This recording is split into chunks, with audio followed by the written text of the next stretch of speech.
Fermez les yeux et écoutez mon histoire.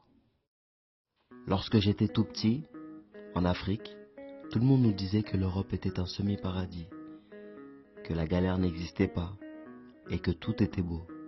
Alors depuis tout petit, mon rêve est d'aller voir ça de mes propres yeux. Mon grand-père y était pendant la guerre 39-45. C'était un tirailleur. Ses souvenirs de l'Europe n'étaient toujours pas si roses, mais depuis, les temps ont changé.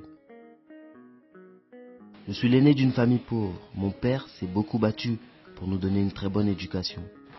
Donc après mes études, j'ai décidé d'aller me chercher et pouvoir aider ma famille.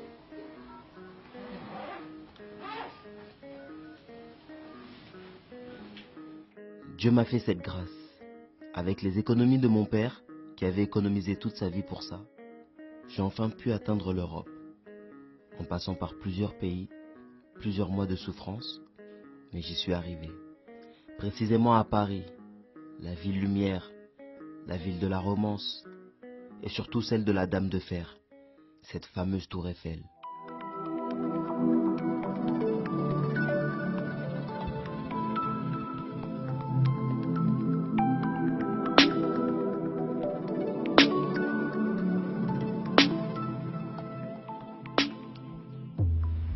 Arrivé à Paris, je m'attendais à un accueil chaleureux, voir de la joie partout, des sourires, surtout de l'aide. Mais j'ai vite compris la réalité, ma réalité. Je devais d'abord faire face à la fraîcheur du temps, et surtout chercher à régulariser ma situation, de peur que la police ne me renvoie en Afrique. Je devais chercher à me nourrir et un endroit où poser ma tête le soir.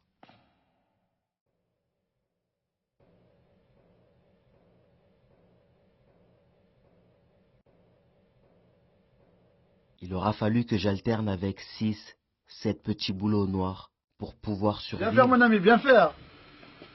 C'est pas bien nettoyé, hein. Eh.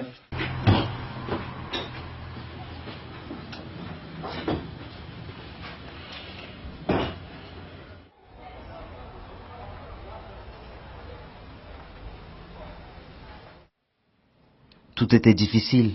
Un jour tu manges, un jour tu manges pas. Un jour tu dors au chaud avec 10 personnes. Le lendemain tu dors dans le froid dans la rue. Aucune famille en Europe. J'étais livré à moi-même. Les miens me manquaient terriblement.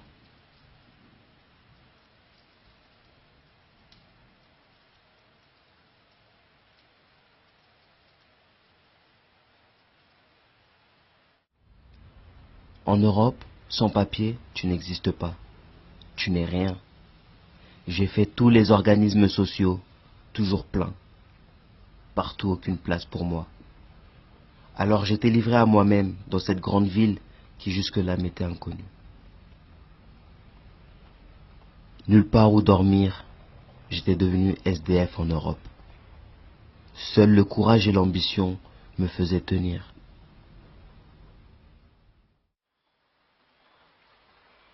Un soir, je reçois un appel de ma famille. Il m'apprenait que mon père venait de nous quitter.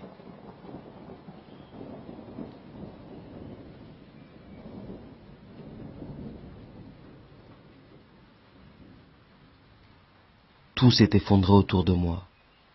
Mon pilier était parti et je ne pourrais pas le revoir une dernière fois. J'étais coincé ici. Sa voix résonne encore dans ma tête. Et je le revois me donner ses dernières consignes avant que je m'en aille. Mon fils, sois courageux, car la vie est pleine de surprises. Si tu es courageux, tout ira bien dans ta vie, car la vie appartient aux braves. Je vous ai enseigné l'humilité et le respect. Garde ces valeurs toute ta vie. De toute façon, tu es un enfant intelligent. Je sais très bien. Tu seras un merveilleux grand frère pour la famille. C'était la dernière fois que j'aurais vu mon père. Est-ce que je reverrai ma mère, mes frères et mes sœurs? J'étais totalement perdu, déboussolé, à 2 doigts de perdre la tête, seul à Paris.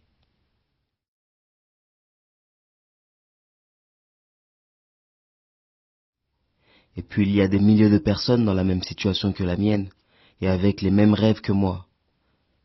Tout devient noir, il faut que je me relève, que je trouve la force quelque part pour m'en sortir.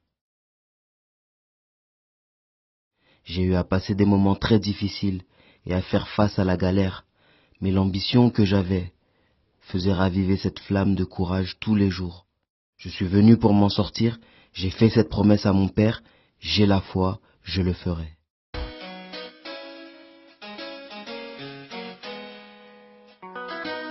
La la la la la la la la, hey yo, oh yes, oh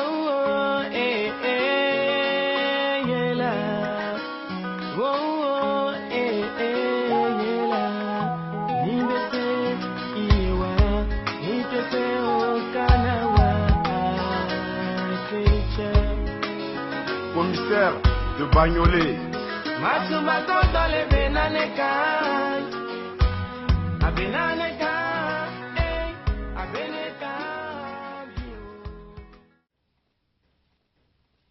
Et puis un bon matin, dans mes interminables promenades, j'ai rencontré le bonheur dans la rue.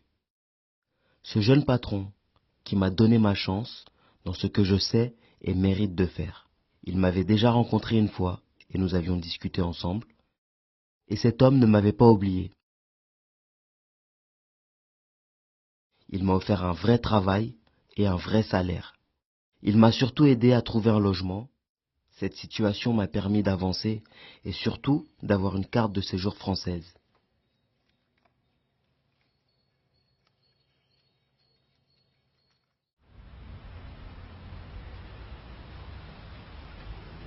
Dieu a exaucé mes prières.